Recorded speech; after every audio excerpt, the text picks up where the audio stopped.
25,753 জন শিক্ষক ও শিক্ষাকর্মীর যে চাকরি বাতিল হয়েছে তা নিয়ে আজ সুপ্রিম কোর্টে শুনানি ছিল।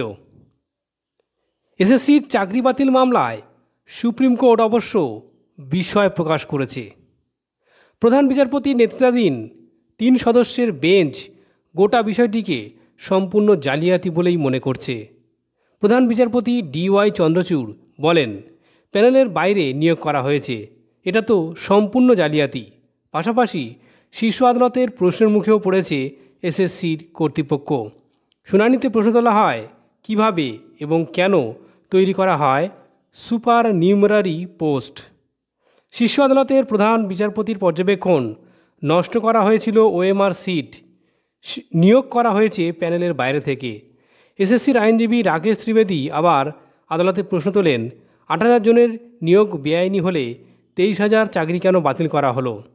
পাল্টা প্রধান বিচারপতির প্রশ্ন, বেআইনিভাবে নিয়োগ হয়েছে এমন অভিযোগ জানার পরেও কিভাবে সুপার নিউমেরিক পোস্টের অনুমোদন দিল মন্ত্রিসভা?